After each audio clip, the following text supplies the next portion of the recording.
So I guess, let's see, I'll call the Parks and Rec Advisory Board meeting for November 8th to order. I'm Dan Olson, subbing for Paige Lewis this evening, starting off with a roll call. All right. Ms. Sue Albert. Here. Mr. Scott Conlon. Mr. Jeff Allenbogen. Here. Thank you. Mr. Manoj Gangwan. I'm here. No. Ms. Paige Lewis is not present. Mr. Nicholas Novello. Here. Thank you. Mr. Dan Olson. Here. And Council Liaison Aaron Rodriguez is not present. Great, thanks. I would go with the approved agenda unless, did you guys talk Friday, Dave or Jeff, with Paige about any changes? No, this is what we had talked about. Okay, then can I have a motion to approve the agenda as it stands? I move that we approve the agenda as stands. Thanks, Sue. Second? Thanks, Jeff. All in favor? Great, thanks. I guess next is, oh, by the way, I should ask first, is there any public invited to be heard coming up that we should prepare for? Anybody online? Not that we're aware of, no. Okay. We have not heard from anyone. All right, well, moving on then. Last month's minutes. Any comments? Anybody noticed changes? Go for it, Jeff. I have questions because I missed that meeting and I'm curious about a few details. And I guess I don't want to come off as a nitpicky person, but I found random typos or misspellings. Do we care about any of that, or should we just skip those things and ask questions instead? It doesn't even matter. They're not a big deal. I guess I would let the typos go. I saw some too, probably the same ones you did, but it's Perfect. A lot of work. So well, then I would just ask my biggest two questions are in the section 8 and 9, the updates. That I'm curious because I am very interested in pickleball. What's happening with that? I see the question about Centennial and Carr. There were a lot of requests. Is anything happening? I saw Dan made a suggestion. How did that play out? Well, Yeah, go ahead, Hank. now, or should we update that back items from staff later on in the meeting? Oh, that's fine. Just to approve what we. Yeah. heard, I just right? wanted to know. Yeah, I just wanted an update, but I can wait till later if that's better. I think that's we're happy to probably do that. more to order. Yeah, I was going to say Jeff and I can make sure we cover that. Okay, and I think my second question is about the sunset pool question, which I also think we can wait till later then. Okay. The part that was in number 9. Okay, great. Yeah, please keep those, but I guess this is more for those who were at the meeting. Do you remember a difference from what you heard to what Perfect, you're yeah. reading? Then I should Yes, close my mouth. that's what we're trying to address here, I think. Perfect, sorry. I have one question. I don't remember, Jeff, you saying when you went through the rec center postmortem with us, I'm sorry, to discuss the future recreation facility. You said that the facility was to be located in the northwestern part. The community wanted. I don't remember you mentioning that. We heard that the community said Northwest Longmont. That was in the original survey that we did in January of 20. They had, that was their preference. The challenge is the city does not have property in the northwest corner to build a rec center. Right, years ago, before we improved Garden Acres. Okay, I just didn't remember you saying that. So that is official. Okay, thanks. Yes. Any other comments, questions, misremembrances? Can I have a motion to approve minutes as stands?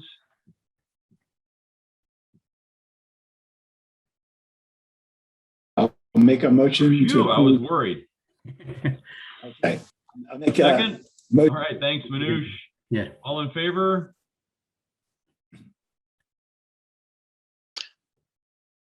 Well, a couple of you, we're not going to vote because you weren't there. I get it. You got all that, Veronica? Thank you. Okay, back to the agenda. Still no public invited to be heard in the wings?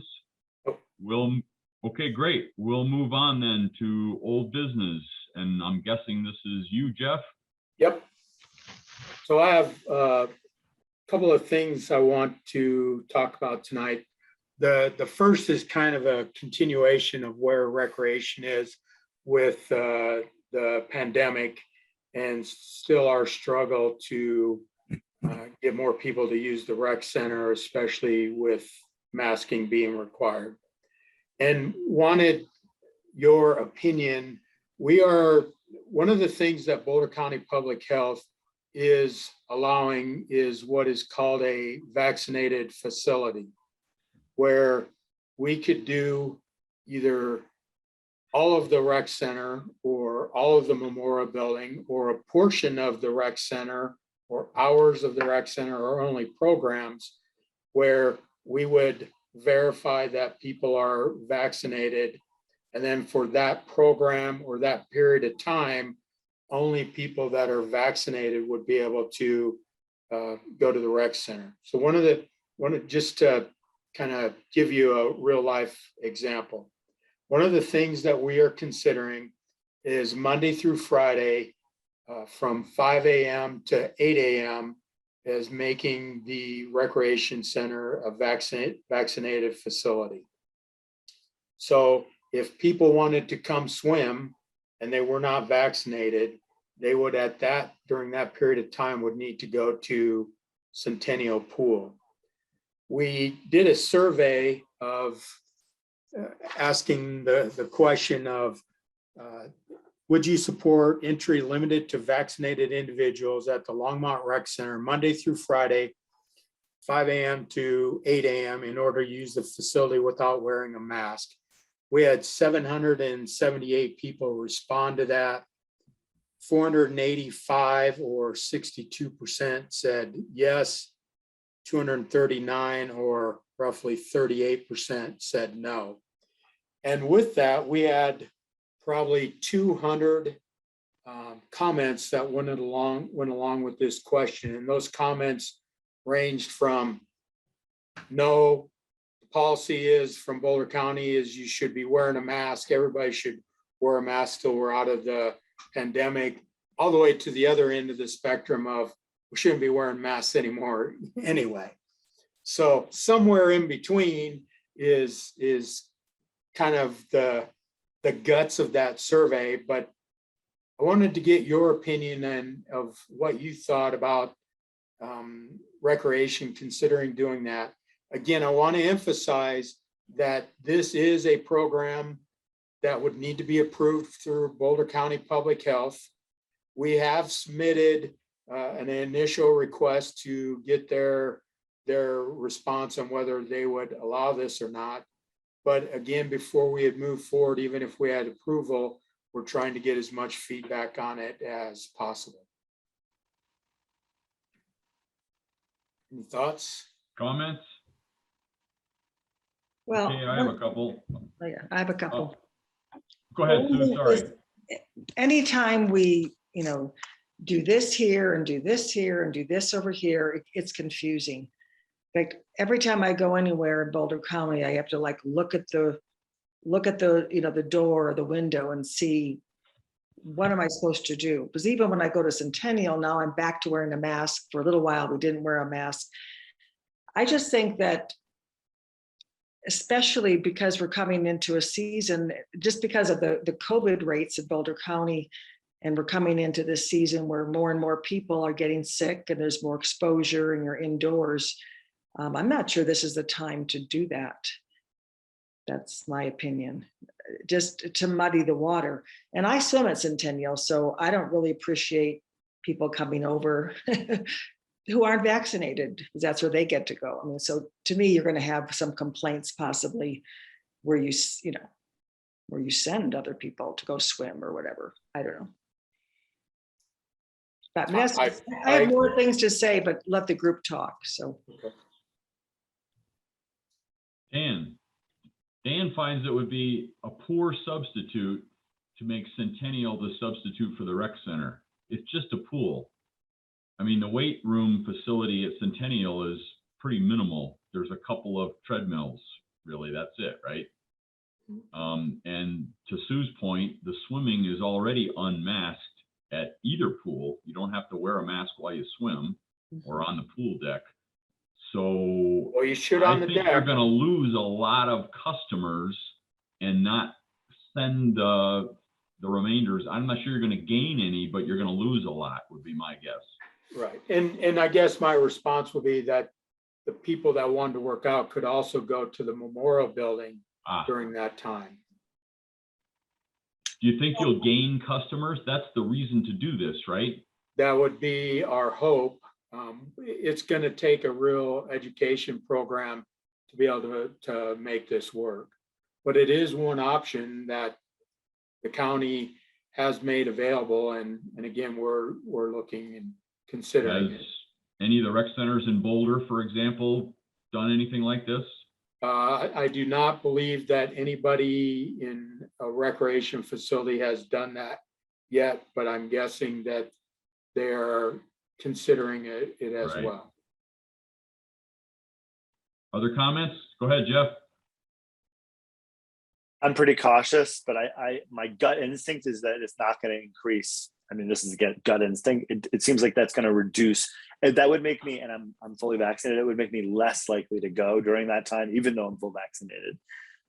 Just because I'd rather feel like everyone was wearing masks until the last second for swimming, for example. So that's just my gut instinct, is I don't think you're going to gain a lot of people from that, but what do I know?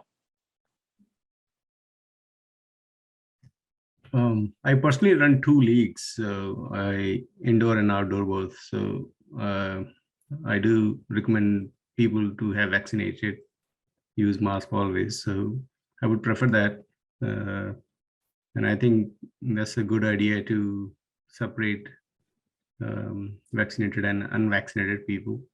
But I don't know how much we are looking at the business side. Are we going to accept the business loss versus allowing people to come anytime? Doesn't matter whether vaccinated or not. So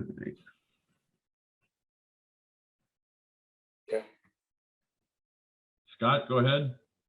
The question is interesting because this actually came up from a private gym that asked the same question. And asked the question, would you feel more comfortable if everybody during a set period of time was vaccinated? And the overwhelming response was only the morning hours, because by the time you get into the later hours, HEPA system probably won't be able to keep up. So I do like the morning idea. I think it would encourage, I'm staying away from going to Lyft or whatever because of, mixed use. I'm one of those people who say, kind of contrary to most of the rest of you, is to say, yeah, now I feel good that it's vaccinated.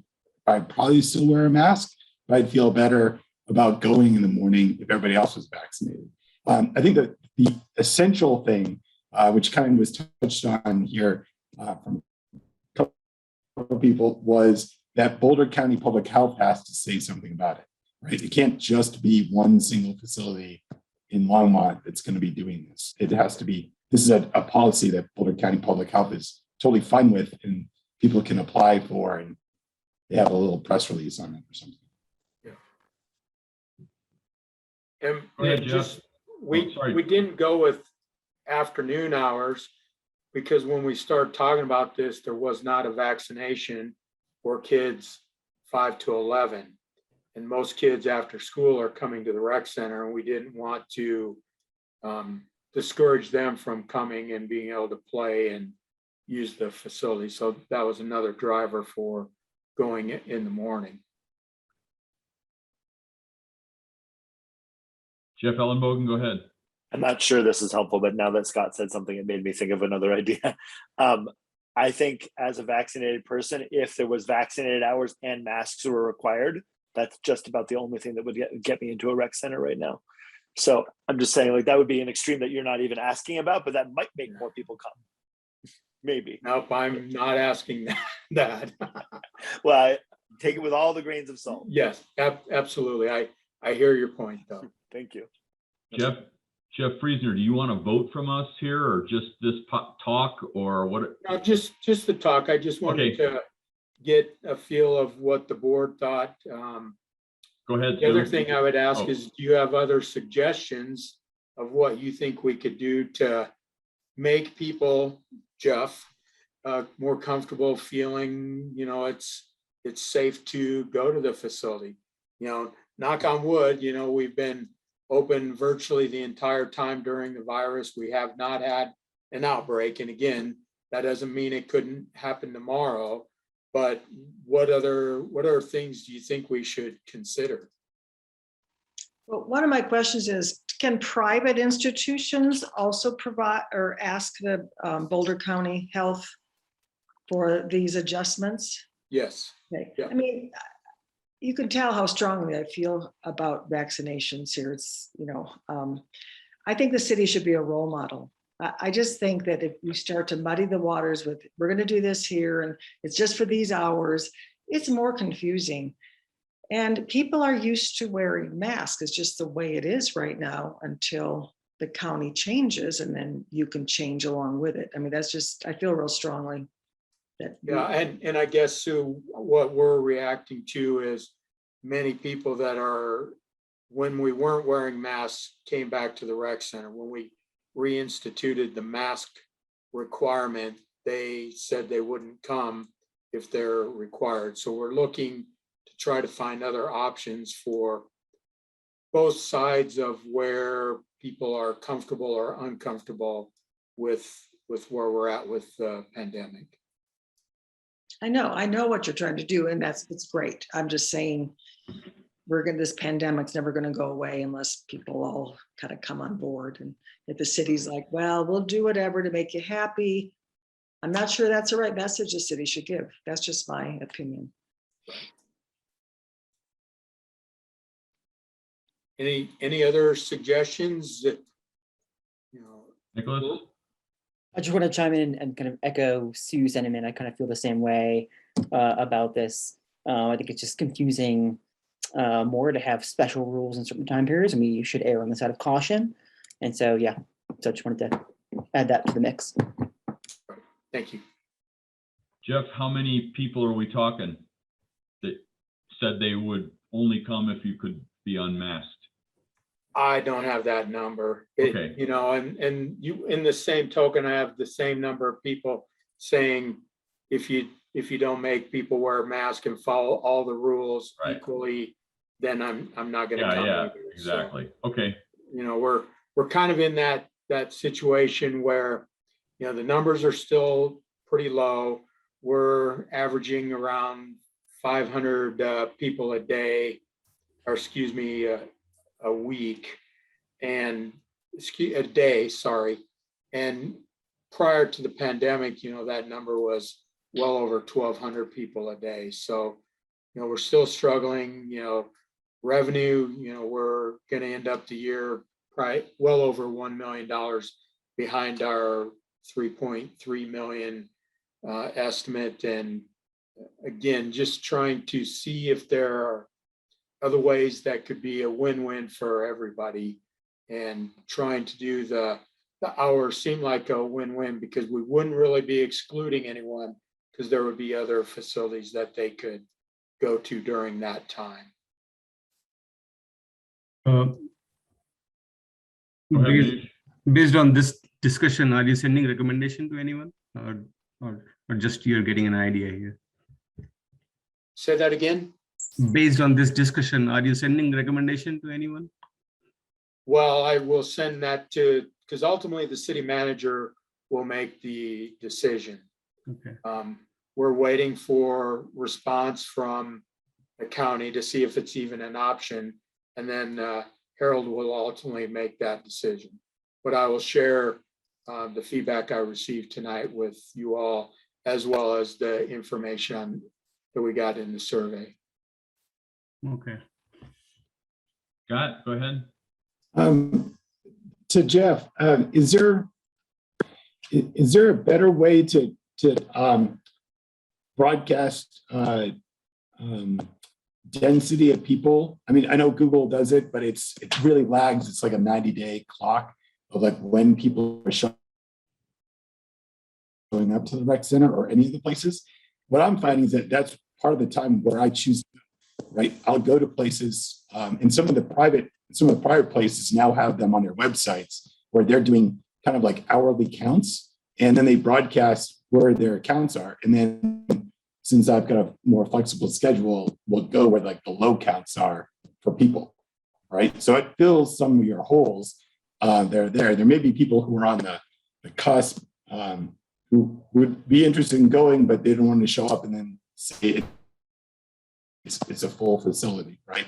So if they were interested in coming to the facility, but knew that historically it's only 15% full at that point, they may be more interested in going. I don't have the answer to that, but I will get with our marketing people and see if we can do that. Okay. I like that idea. Because I know a lot of restaurants do that. You know, you can go right on there and see their busy times, so. Jeff, is that enough help? Yes, yep, thank you. And then the other thing I just wanted to share that during the election, I was asked to not do any surveying until the election had been completed. And then before we do that, we need to have some time to meet with council to let them know what we're doing. So we're not getting out ahead of any decision-making that they will be doing. So I will be, the new council is being seated tonight. Their first meeting is tomorrow night. And I will at least send an info item to them to get their feedback, to make sure that they aren't concerned or would be against us trying to move forward with a facility at this time. With new council, new mayor, I think it's important that we communicate well to them and again, not step on their toes.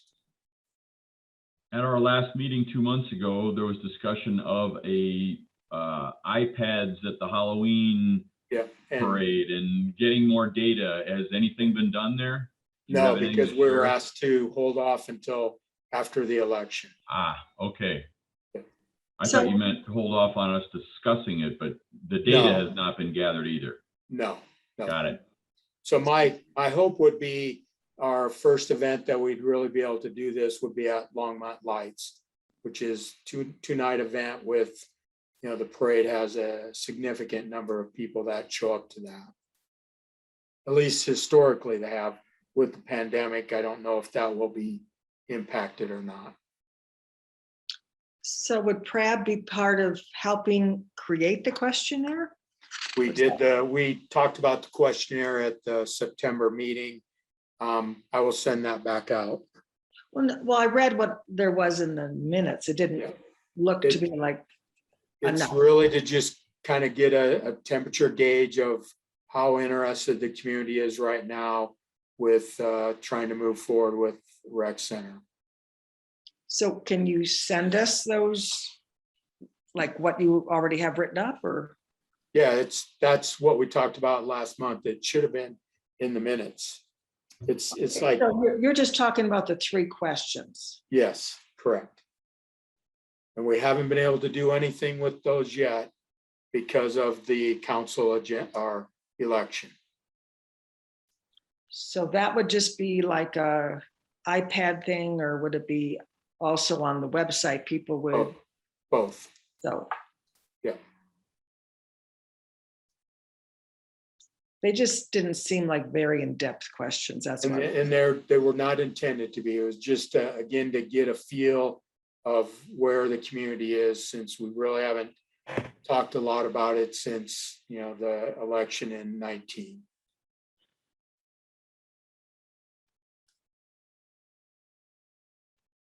And that's all I had. Okay, any other questions? All right, I guess we move on to new business. I'm not sure who that is. Dave, you? Hey, Dan, this is Steve. Just real Sure. quickly. I did have a meeting with Brian Lamer who's the director of operations for the St. Vrain Valley School District last week, talking about other projects, but I've known Brian for a long time and asked him how the pool at Silver Creek is coming. And he said that they're hoping to be open in December. So I'm not sure, Jeff, if that's anything that you or your staff have looking into, whether or not there's some public ability to use that or not. Brian did say that he's hoping that the pool is used by the entire public. Yeah. And I can hold him to that.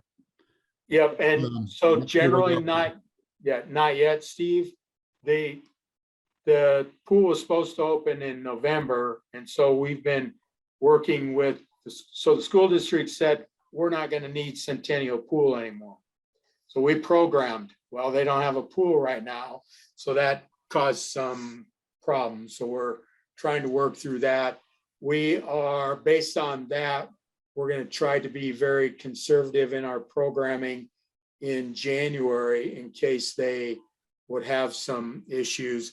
Because I'm hearing that there is a potential of a chlorine shortage.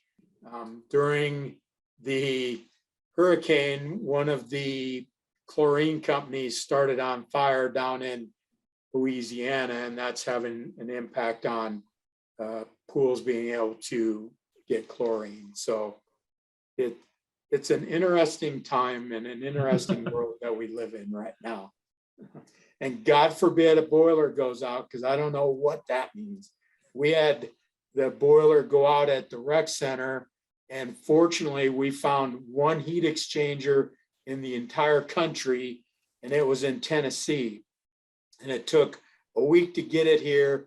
They said originally it would cost $1,100, and it had almost cost $2,000, but was worth every penny because we were able to open back up. So it's a concerned time that if something goes out, what is the lag time to be able to get things delivered right now?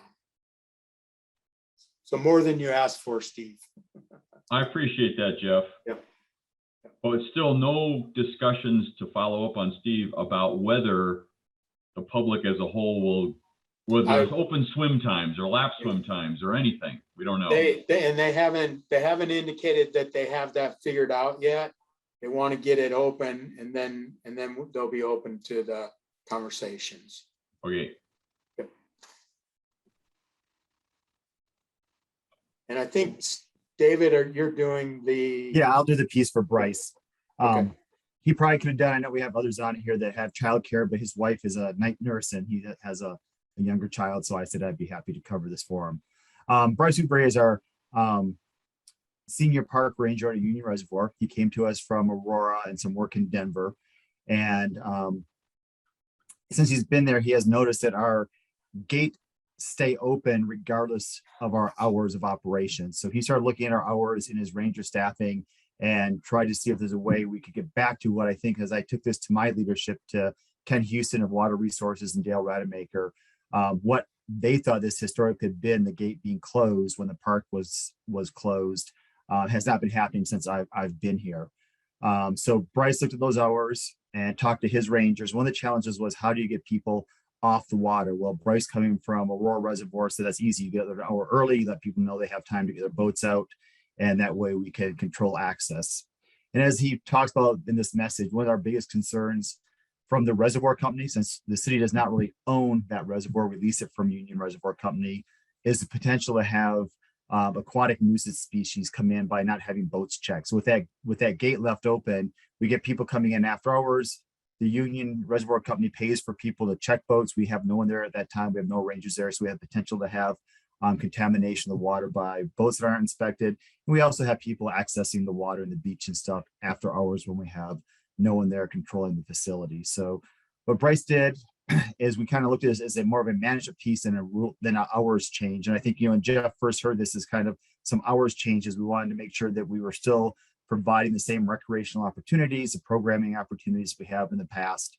And I think Bryce has done a nice job on this.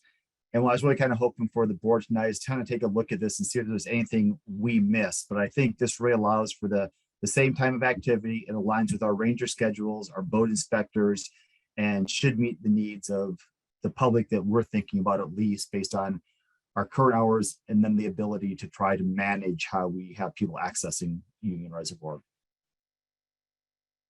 And I'd be happy to take any thoughts or comments, but this is what we'd like to move forward with. But if we miss something, please, I'd like to hear that. So the new plan hours seem generous since it's more than current for the most part, or a slight That's what shift. But say again how you get people off the lake. What are the lake launch hours? Is that different than these hours?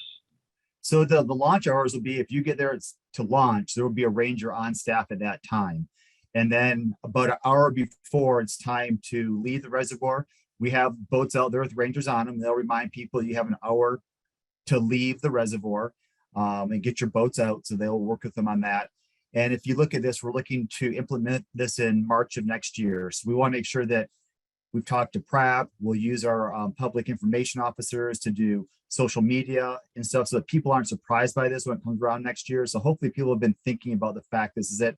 We'll have signage out at the gatehouse and at the boat launch that if you're launching this time, you need to be off at this time. So hopefully give people enough time. Again, I think Bryce, with his experience at Aurora, is that this is just kind of practice at other reservoirs that, manage access to their bodies of water. Right. So that this is the gate is open hours, and yes, you got to get your boat out of the water and out the door by. Yes. Yeah, okay, that makes sense. I'll make sure I understood that correctly. Thanks. Yep. You bet. And my only comment was, I think it's great that you're starting at 6 a.m. and also really surprised that it hasn't been locked all this time. We've had, when I first got here, I think some of you remember that we removed camping because it was just kind of an uncontrolled piece. And as I worked with John Brim, our old ranger out there, he didn't have any way with the community's historic access to this for all those basically 24 hours. He didn't feel that they had a good way to try to manage the change that the public would be getting as far as him getting pushed back. Bryce is comfortable with putting forward a plan, and I think walking it through the right bodies to say, does this make sense? And I'm sure we'll get some catfish anglers that are used to going out with midnight and a lantern and go catfish fishing, but I don't think it's worth it to the detriment of our water supply with uninspected boats or actually the risk to the public. So that's what I'm kind of hoping for, is to build that one support, but also try and get the message out early that this is going to be a change. It may impact a few people, but we think it's the right thing to do.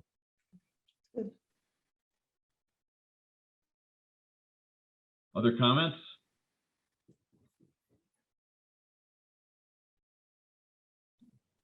All right. Well, I really appreciate. That was just an update. You don't need anything from us. No, if there was pushback or questions, I'd be happy to take that back, but I'm not hearing that. So I will take that as we'll continue to move forward, and I'll let my leadership team know that PrAB has heard this and we have had no really comments back on it. So thank you. Okay, I think that's fair. Thanks, David. Anything else new wise? I don't see anything on the agenda. Anything come up? Okay, Not let's that move on to the packet updates.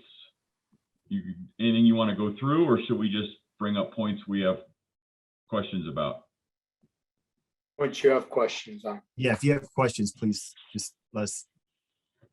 I have a couple, but anybody else want to go first? Okay, David, remind me, what's a wayfinding plan?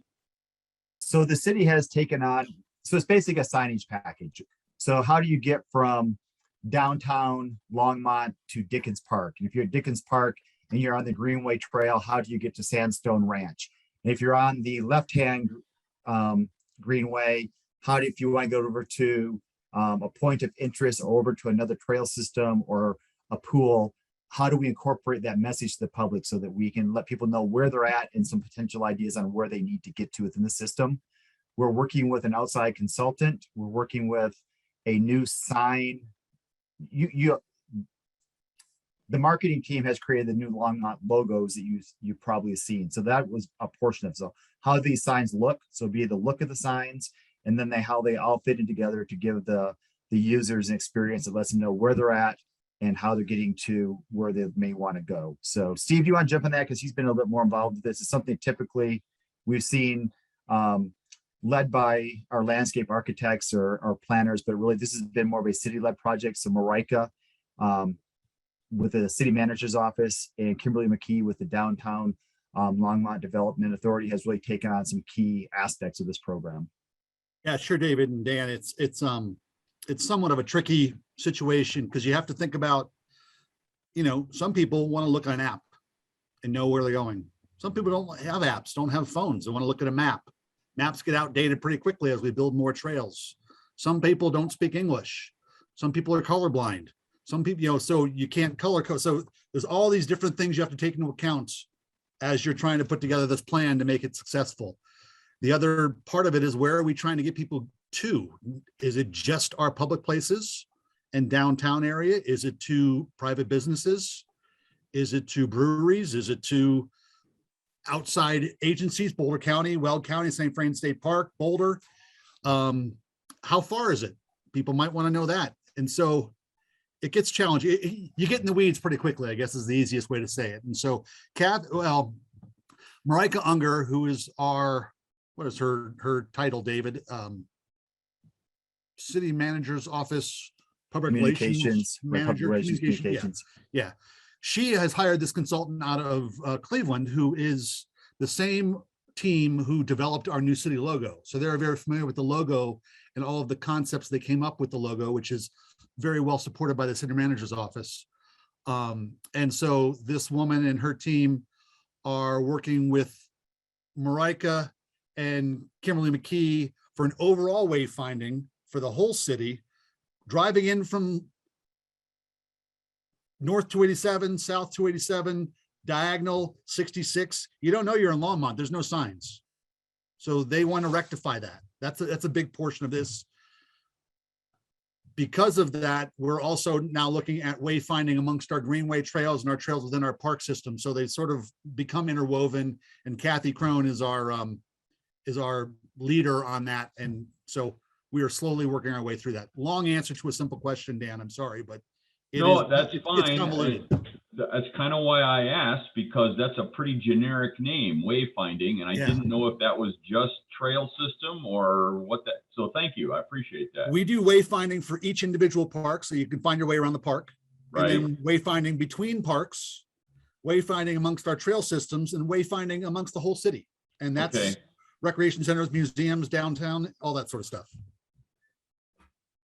Jeff, go ahead. This is an in the weeds question, and I apologize, but I really want to ask. So when I'm driving north on Hover, every time I get to like Boston, I see a sign that says Rhythm on the River parking. And I'm like, this is not even a place, this is an event. Why is there a permanent sign on a traffic signal for an event and how to park for the thing that's 1 weekend a year? That's Jeff's baby. But is that I'm getting old and I can't jump that high anymore. Isn't that, I mean, that is kind of a weird, like, it's not, this is the name of the park that where you park. It's literally the events parking, but it's there every day. I think what happened was that they got put up, and those that were putting those up weren't willing to keep putting them up and taking them down. So we left it there. Got it. Well, it's great 1 weekend a year, I'm sure. So Jeffy, a similar sign is if you're driving west on 3rd Avenue, just past Lashley on the north side, there is a brown sign that says museum with the right arrow coming up ahead. The museum moved from the 300 block of Kimbark in 2003, 4. That sign is still there. 2001. Was it 2001? Okay, yeah, there you go.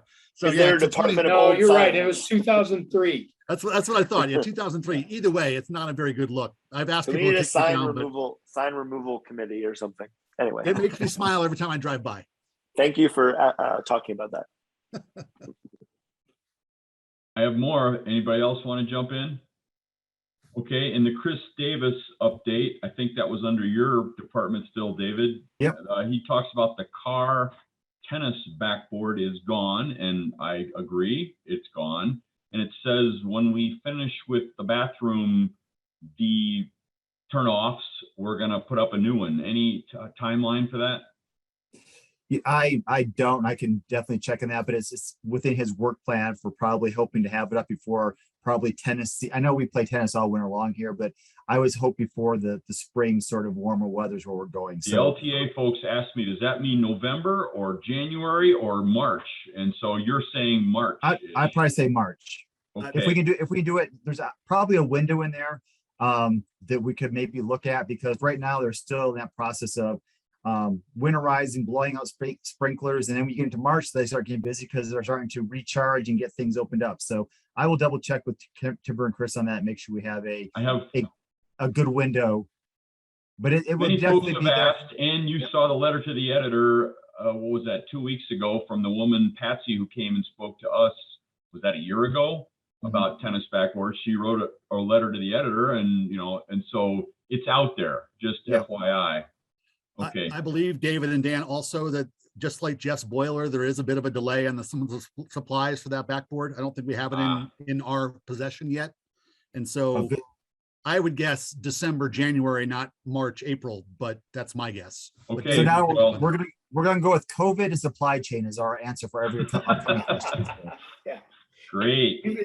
And I want to restate that was the reason why the sign for Rhythm is still in place. So yes, I will double check, because he also, Chris also will have, he's going to be redoing the Afhalter backstop as well, I believe. So he has a couple.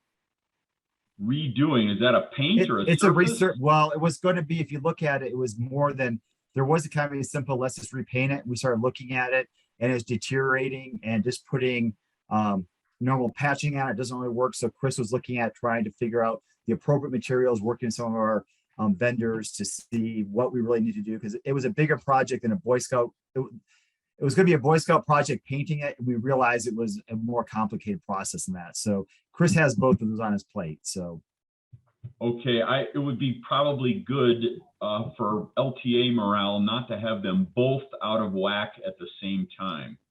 that's Hey, yes. Dan is Dan. I'm not going to say his last name right. Rekovic. Is he still the LTA guy? He is No? not. No. There is something of a feud. Oh, There. wonderful. Yep. I'd like to talk to you about that offline at some point. I'm Okie dokie. I'm always Yep. interested in that, with knowing what our tennis community looks like. Scott The person Hemphill that's is. Go ahead, Steve, Jeff. the person that's in charge is, the president is Scott Hemphill. Right.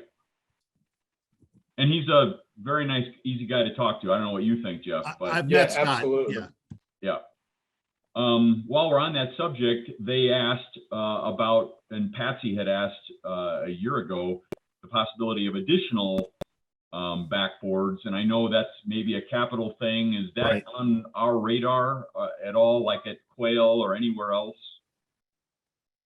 Steve, you want to talk about, you have upcoming projects? I don't think any of those going to be incorporated into anything we're thinking about. There isn't any capital plan for backboards at any of our tennis facilities. I know that a backboard was discussed at Quail during design and was not supported. I wasn't doing the design. 424 Emory, that's where Paul lives. Go bang on her door. That was the decision that was made during the design. I don't know the details, unfortunately, but not to include a backboard there because it was an event facility. Well, I'll let you know that.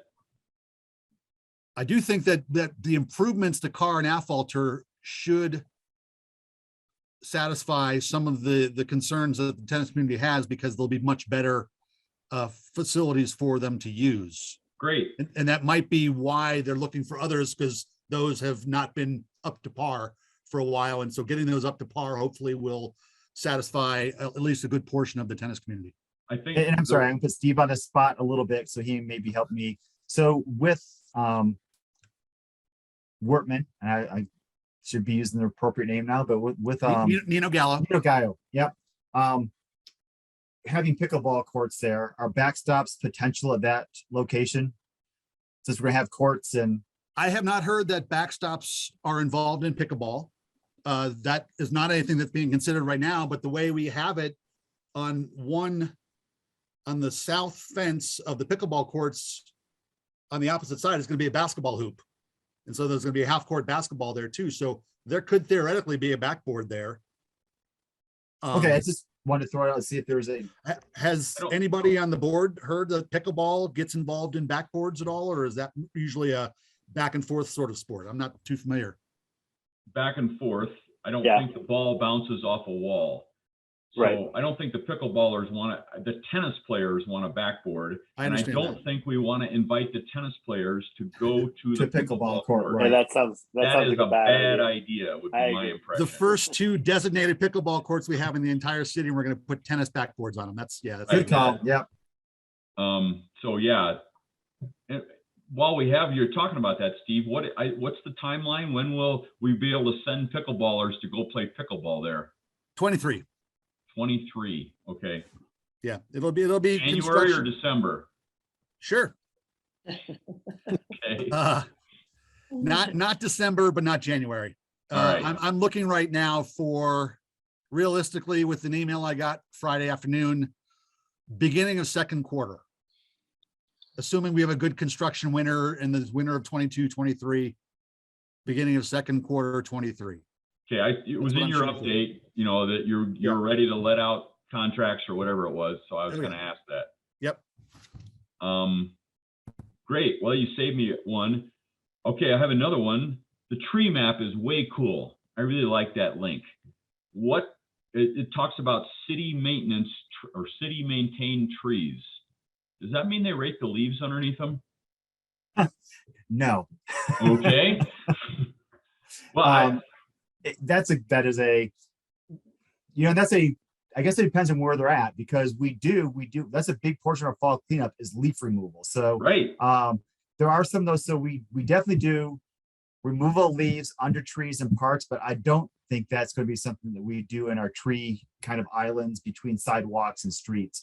Those typically be, the responsibility of the adjacent landowner. However, we know we have trees that have significant value that are maintained by the city still, because we definitely want to make sure we don't lose that overstory in that portion of our tree canopy. So they get into really this kind of the broader health of those bigger city maintained trees.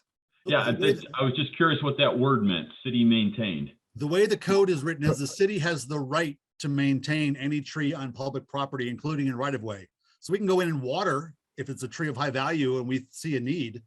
If we really, really think those leaves need raked, we could go do that. Good luck getting that to happen. Right, got it. Okay. Well, that came to mind reading this after reading the TC lines lately about fall leaf pickup is 2 weeks too early, or all the whining that everybody was doing the last couple of weeks in the newspaper. It just all came together in my head. Okay. My last question is for Dan Wolford, who's not here, but in his update, he talks about an open space tax possibility in 2022 and wants Prab's input, which was a total new thing to me. Yeah, and I should have caught that, because something Dan and I have been talking about. And I'll just share with this group here, kind of my feelings on that. I don't think the open space tax expires until I think 31 or somewhere around there. However, we should start thinking about that sooner than later. And we definitely, Dan has talked about it, that if we have an open space tax that totally ends, we then have open space properties that need to be maintained. So how do we look at, maybe having some funds that continue to do those appropriate acquisitions as they come up, but also be able to maintain these properties in perpetuity. I think part of this conversation we really want to have needs to happen with the city manager's office and with this group too, because as we look at going out to get funds for open space, it's usually a fairly well-supported ask from the public. I think people see our open space properties, see what they do. They look at the connectivity between our parks and our buffers. However, the city has lots of other needs too, and we don't want to be cannibalizing opportunities for the city manager's office too. So I think this is a bigger conversation that I think Dan probably just wanted to give a heads up. That's something that we're internally talking about. It's nothing that has to happen. I forget the exact I'm quote. looking at his actual, I'm trying to look for, I'm sorry, I'm trying to look for his language here as you have it too. Yeah, I'll find it in a second here. It struck me as, oh my gosh, really? Kind of thing. Shoot. It's at the bottom of item 1 on his update. Ah, yes. It Page says, 6. we'd like PRAB to consider. So yes, I think it's a good heads up that we probably should be starting to talk about that. But Jeff is got rec centers we're thinking about. We have city infrastructure needs too. So I think that before we get to the point where the open space tax that we have right now is going to end, we really need to start thinking about how we would want to set that up, because there's always going to be probably opportunistic acquisitions that come up that serve the value of the community and some of those open space values. So you always want to have a little bit for that. But what I'd like to make sure is, as we move forward, that we set up the future generations that have a stream of income to maintain those open space properties in perpetuity, because they're not going to go anywhere. So this November of 2022 is not a ballot issue. No, Good. Yes, it is not. It is something that we should be talking about by that point, probably is 22. Okay. I think it'd be great if we could start having those conversations. Okay, thanks. Those are all the questions that I can think of right offhand. Anybody else? Sorry I went on so long. Go ahead, Sue. I have a question probably for Jeff about, and maybe for you too, Dan. So this summer and at least this fall, Master Swim was only given like an hour for practice. Is that still true? Or are you talking at Sunset, or are you talking? Sunset, and then now at Centennial, because like if I go to swim at 8 o'clock, they get in at 7. They used to get like an hour and 15 minutes or an hour and a half. And I've noticed since COVID, they get like an hour. Is that? That that is true? universal, because we don't have our facilities open as long as we did pre-COVID. So everything is kind of consolidated a little bit to get everybody in there. Well, it used to be they would start, like at 6:45. I don't know. Do you go anymore, Dan? I think it's Saturday morning. Well, I was waiting for items from the board. Oh. But do we want to talk about Masters now? I can go. I got a lot to say. Should I wait till items from the board? Because I have a couple of things that are Okay, sure. Let's wait. related. We're still talking about packet updates, and if anybody has any questions. Okay, sorry. I just thought we were talking about in general. Sorry. I'll wait. Anybody, Scott, did I see a hand there? Go for it.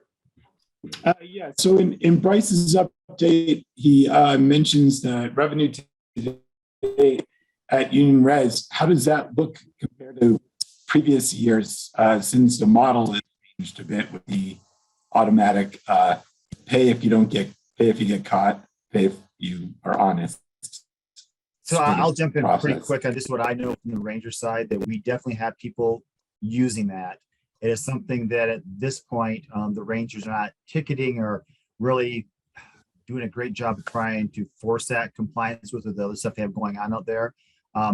How that compares with our revenue, I let Jeff jump in on that, because having recreation where they're used to controlling front gates and the dollars, I think is something that's been a positive thing for our group to have Jeff managing that. So I'll let him jump on how the numbers look this year. Yeah, for 2020, we brought in 527,000. I looked this morning and we're at about 695,000. And I'm not going to say that's because of recreation. It's because of where we're at in our world with the pandemic and people feeling comfortable going to outdoor facilities. And I think one of the things that we have learned with the pandemic is that a lot of people are searching for outdoor recreation, and Union Reservoir was discovered during this time, along with McIntosh Lake. And so it's been a good year. I think it will continue to be that way.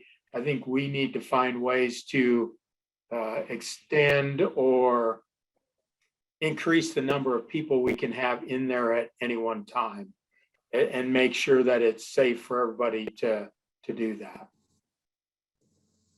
Okay, cool, thank you. So I was going to, this is probably a good group to just kind of hear the conversation on. It's one of the things that Jeff and I with our staffs, trying to find that balance, because again, one of the things that when we removed camping, we wanted to give people more space more areas to have their picnics, as people were fighting over picnic tables and fighting over lawn space.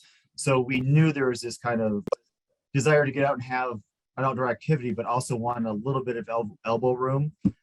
With rangers having to be the ones that are dealing with the alcohol issues, or people not happy where someone's sitting, or the music noise. It's going to be trying to find that balance of how we get more people in, help Jeff generate revenue, but making sure that people out there are having a good, enjoyable time as well.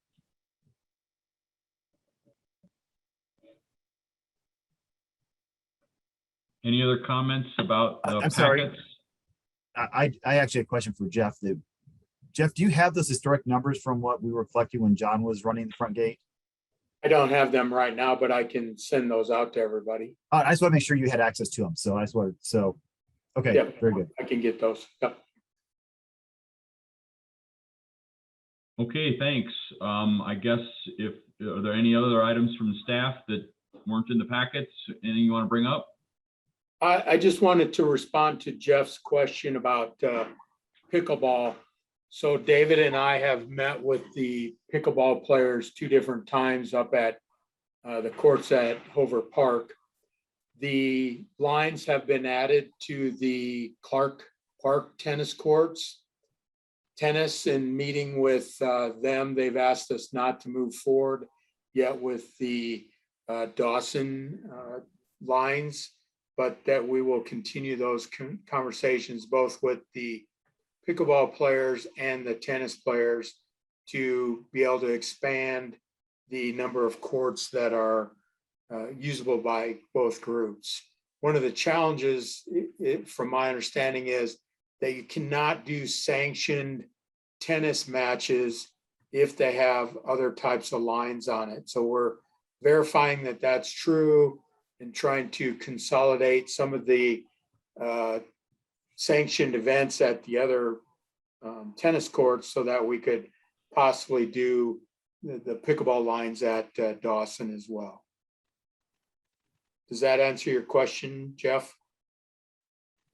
Yeah, I didn't see Dawson in there. I saw Carr and Centennial, and that's all I wanted to know is what I missed at the last meeting. So it sounds like lines are done at Carr already. At No, not Dawson, Carr cannot have pickleball lines because they do sanctioned tennis matches. I misunderstood. So Dawson has the lines? Clark has the lines. We're looking at Dawson next, but we need to work with both groups. Got it. Clark and Centennial are the same thing. Sorry. Right? Clark is Centennial? Just checking. Okay. Yeah.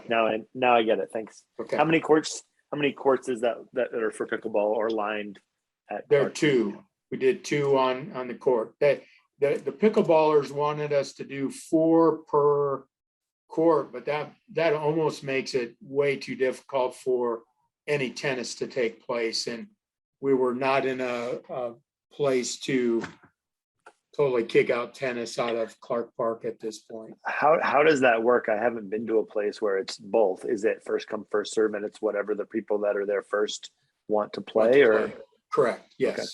Yeah. Are there rules about rotating if someone's there, or is it like you stay as long as you want? Generally it's stay as long as you want. When there are sanctioned matches, those are more time based, but drop in play, I would guess most people aren't playing more than an hour or hour and a half. I do think that if the numbers continue to grow for pickleball, we may have to get more involved in scheduling and that sort of thing to make sure everybody's having an opportunity. The pickleball folks did let us know the last time we talked, which was 2 weeks ago, that they're trying to organize into an association so that they have some resources to put into pickleball, as well as to do some reservations of their own to guarantee time. They're concerned that the pickleball courts at Hover are so nice that people in northern Colorado and in the Denver area are meeting in the middle in Longmont and displacing some of the local use. And they want to make sure that can still happen, but also locals still have the opportunity to play on the courts as well. From experience, I know that the pickleballers changed the net height and put on chalk or taped lines on, for example, at Pratt Park. Yes. And they've said that they do that because the ones at Hover are always full, is their comment. You can never get a court there. And so I think that means at Clark Centennial, they have to lower the net slightly, which they do by sliding that upright thing in the middle. They just slide it to the side. So I'm sure it's not perfect for pickleball. No, it is That's the not. way, It's not. you know, No. they just deal with it that way. Yeah. I think the We- tennis folks, from what I've heard from the LTA folks, they want to keep the forecourt facilities like Pratt and Affolter and Carr to tennis only. And they're willing, maybe, I guess I don't know about Dawson, Jeff, you're the man there, but I think the two court facilities are not as useful from a competition point of view. Yep. The reason Dawson is used, especially with Hover gone, is that when they play 5 matches at Pratt, the extra match gets moved over to Dawson. So that's why it gets used now, because it's close. You know, that, I mean, just to give you all some background there. Yeah. And they admit that it's not used that often. Right. Compared to some of the other courts. Correct. The forecourt places are what they really want to save as tennis. And they're beautiful facilities. We have great facilities in this town. You know, the court surfaces and nets are all really nice. Yeah. Any other comments still on the I had staff? one Go thing ahead. for the staff thing. Well, first of all, my daughter plays JV tennis at Carr, and that's nothing that should be sanctioned, let me tell you. Watching that is painful. Sanction has another meaning, another meaning. Okay. What David was talking about earlier made me think that the board should be aware that Park and Trail Development staff is working on, or going to be working on, an update to the Parks, Recreation and Trails Master Plan in 2022. We are trying to align that with the planning department's updated Vision Longmont, which is the overall comprehensive plan for the city. Part of that is trying to bring open space into that document. Recreation already has their own master plan, so Recreation might not be kicked out, but it might be decided that Recreation should have their own master plan. But I believe that we sent this board links to our Parks, Recreation, and Trails Master Plan back in January when we had some new board members. It might be a conversation that we want to have at the appropriate point in December, January, February at the latest, as far as there's anything that the board would like us to pursue in that master plan update endeavor. It's only about 7 or 8 years old, but there are some key things that staff wants to pursue. And so I just wanted to, Kathy is going to be the manager of that. I think David's going to shake his head. Yes. And I think that the board might want to, well, certainly you'll be invited to all the meetings, but if there's any sort of communication or input you'd like to have on that process, you should be planning for that now, because once March comes, we'll likely either have a request for proposals out already on the street or have a consultant under a contract and be moving forward. So it's something the board would need to move on in the next 3 months or so. That's all I had, Dan. So will you share those ideas that the board, that the staff already has, just via? We can. I could go from memory right now, but it's. I don't want to. You don't have to do it right now. I thought maybe Yeah. just make a I think list. that's possibly for David and Jeff to think about for a future agenda. Are we turning board members over this year? I don't remember. We are? Okay. So maybe in January, that's an agenda item for us to talk about. But I saw an advertisement in the paper saying, you know, we need board members for, and one of the boards was Parks and Rec. I think it's 2 members.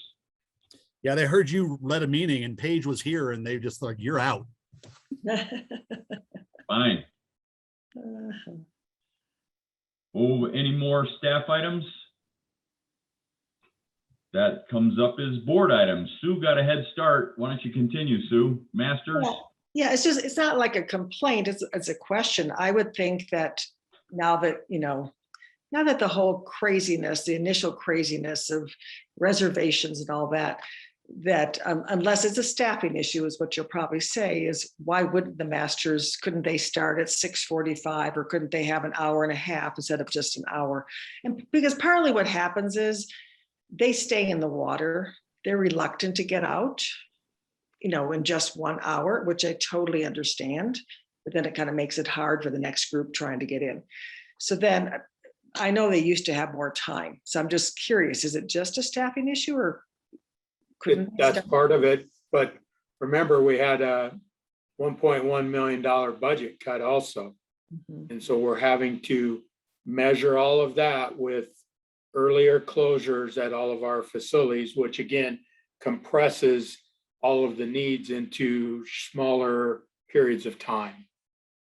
And that budget cut continues into 2022 and will so until our budget revenue starts coming back. So Sue, I think you're particularly talking about Saturday. That was when we used to start at 6:45 and go to Right. 8. Yeah. The other Monday, Wednesday, Friday morning, Masters was from 6 until 7, and it is again at Centennial. The pool used to open at 5:30 and now opens at theoretically 5 till 6. Frequently, it's right at 6 o'clock.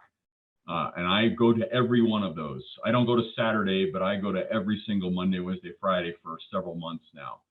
This morning, we had 23 swimmers in 4 lanes. There were 7 in my lane, which got a lot of grumpy folks looking at the 2 lap lanes that are reserved for lap swimming. I guess you must make a reservation in the morning at Centennial still, because it's always the same 3 women and 1 man who swim in those 2 lanes.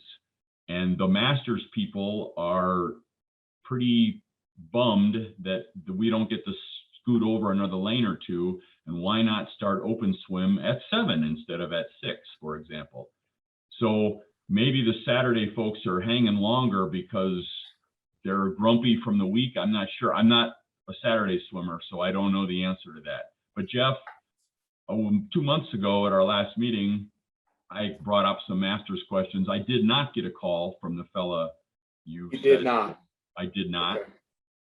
And I'm just letting you know that this morning was grumpy in Masters, and I'm using a nice word.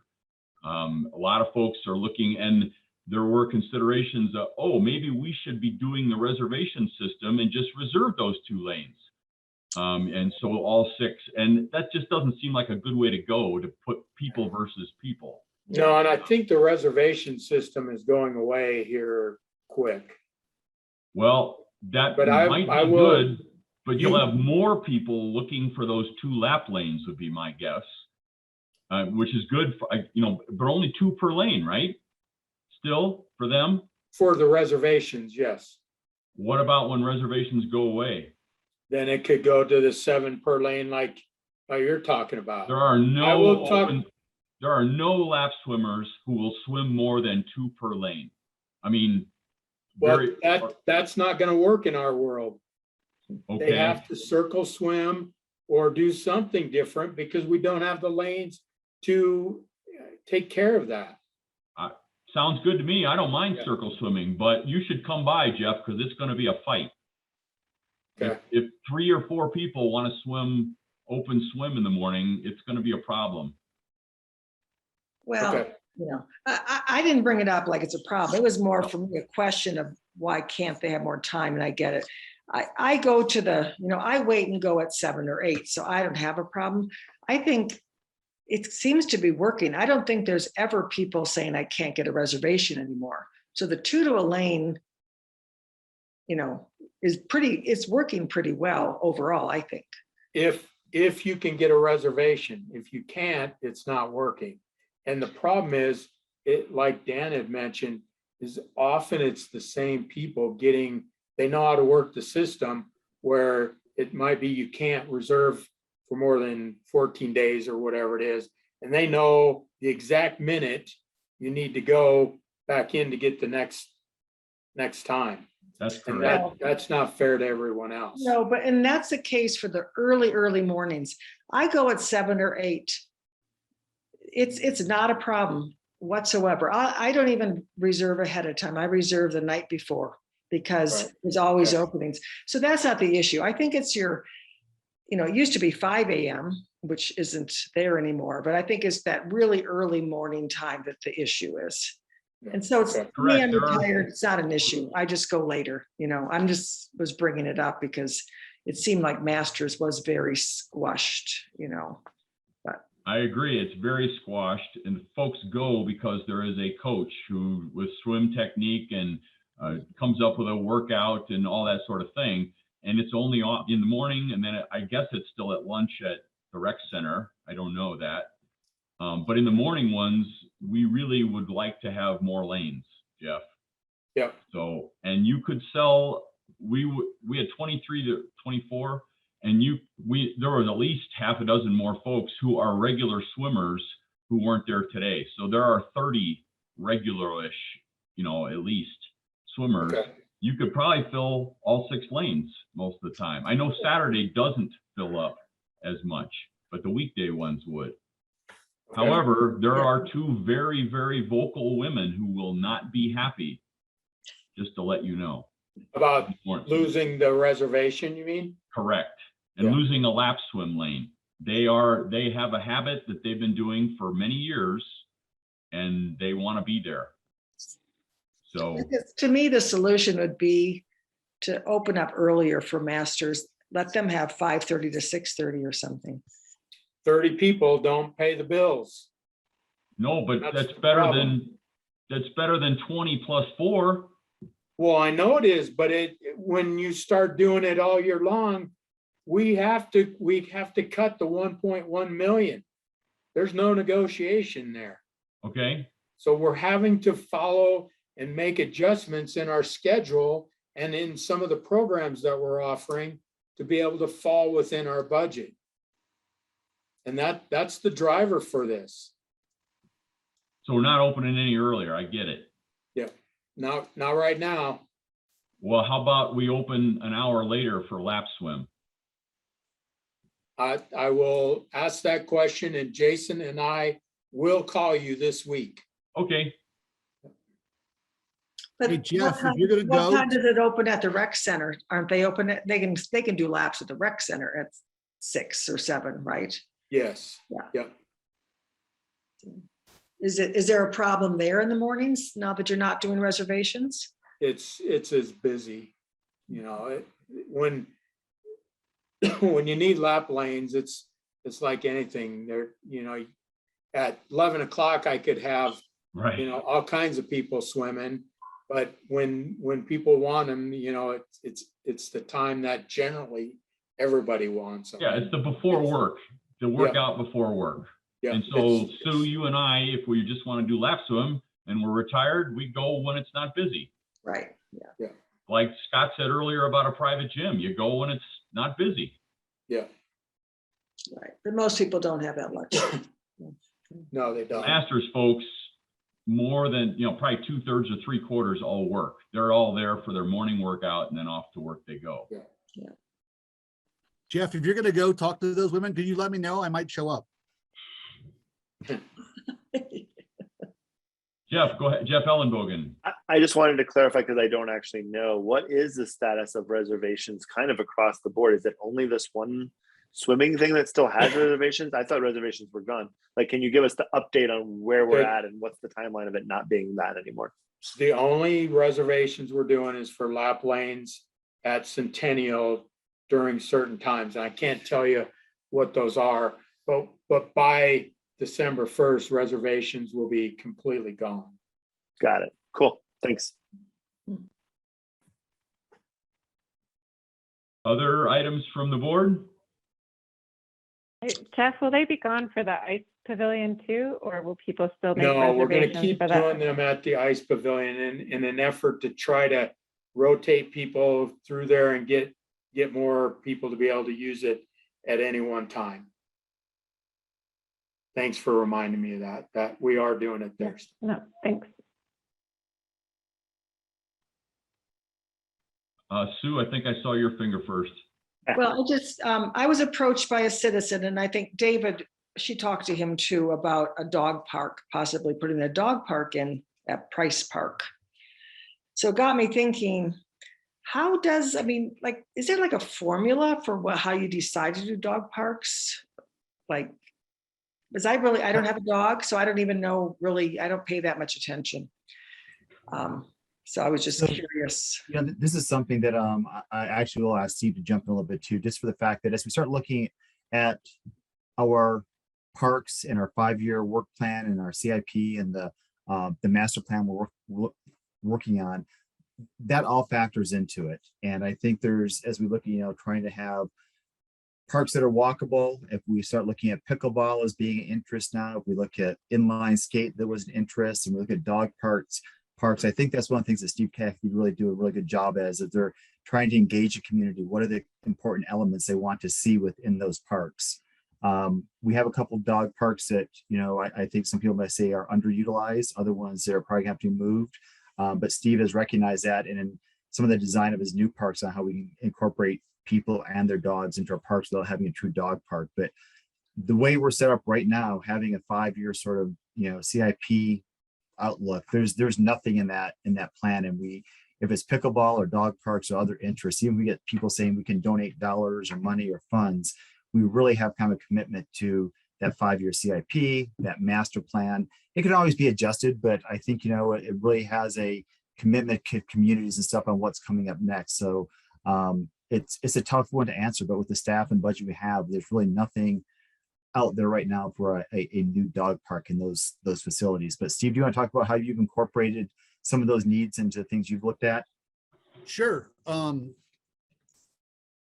Nino Gallo, future Workman Park, will have an off-leash dog exercise area included in it. And what those are they're about a half to a full acre fenced off-leash dog exercise areas. They are not meant for large quantities of dogs, large quantities of people, or to be the end all be all for your dog. They are meant for, we're seeing people who are living in apartments, people who are living in townhomes, people who are living in tiny homes that have no yards, a place to go exercise your dog on a 3, 4, 5 times a week basis, not the full-on exercise dog areas. We have 3 in Longmont right now, the larger ones. We have dog park number 1 at 21st and Francis, dog park number 2, which is out on St. Vrain Road, just northwest of the airport, and then the Union Reservoir Swim Beach. Those are all well utilized. I would be the first to admit that I think we probably need another bigger dog park in Longmont. We don't have any room in our capital improvement project right now for such a dog park. Specifically, Sue, to Sunset Price Park, you'll see, I'm not sure if the board is aware that the engineering department is working on replacing or sort of removing the water, not the water tower itself at that location, but the water tanks there. They're going to become, they have a much smaller footprint, deeper but smaller. So that's going to actually free up some space in that park footprint. That work should be happening the day after Sunset Pool closes here in Labor Day of 2022. We're working on the design and procurement of that equipment right now.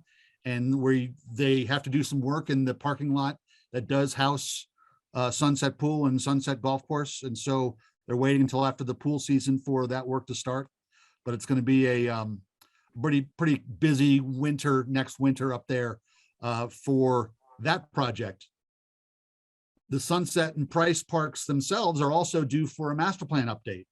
That is in the PRO 186, the park renewal project plan.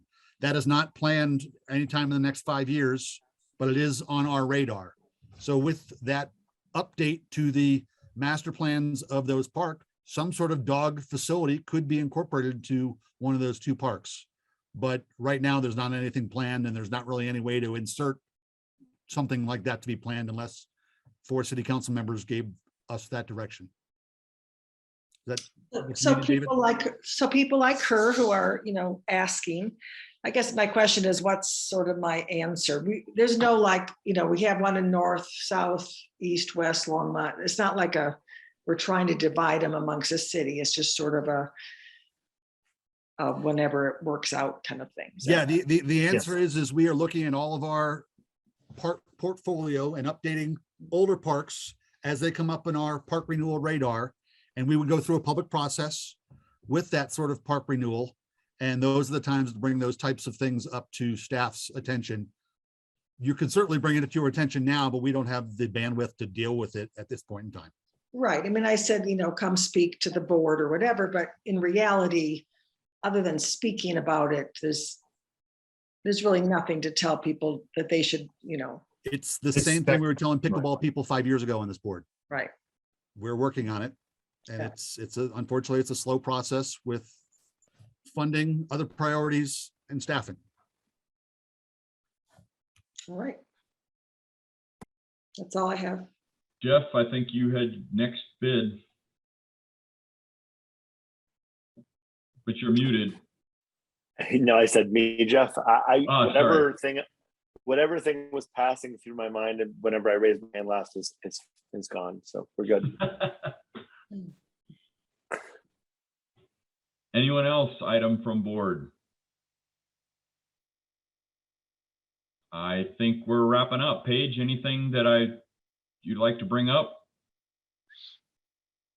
No, just sorry I was late. We had a snafu with picking up my husband at the airport. So thank you for stepping in so ably, Dan. Oh, don't say ably. They were all on the meeting. You don't know. Okay. Dan, put it in the minutes. Dan did great. Definitely say that.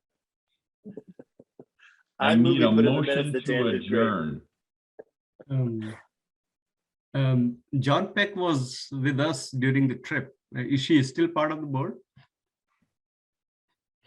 No, she's now the mayor. Yeah, I know, but she's not in the board anymore, right? Well, She was not on involved with the Park and Rec Board. Okay. No, she has not. Aaron Rodriguez is the liaison for us. The council will reorganize and we will probably have a different council member in 2022. So she visited with us during the trip, outdoor Yes. trip. Yeah, and that was open to all, the Okay. council members, and I think it's just I'll just tell you, I think, her showing up to that just shows that we now have a mayor that obviously is interested in what we're doing. And I think it's a great value that, she's out there willing to take her time to look at it. But no, she was not officially on the board in any capacity, just took advantage of the opportunity to go out and look at the parks. Yeah, understand. Thank you. So we rotate, Manoush, because Brian Bagley, our previous mayor, used to be on this board as a city councilman. What's that been? 4 years ago, Jeff? 3? I don't know. Before Aaron. At least 4. Yeah. Yeah. But he was for a couple of years. He was our board, whatever, liaison. So. Yep. Okay. Okay, I think we're winding down. Jeff Ellenbogen. I move we adjourn. Whew, he's my man. Anybody second it? Yes, again. All right, Manoush. All in favor? This meeting is adjourned. Thanks so much, everybody. Thanks, everybody. Yeah. Thank you. Bye. Take care, all.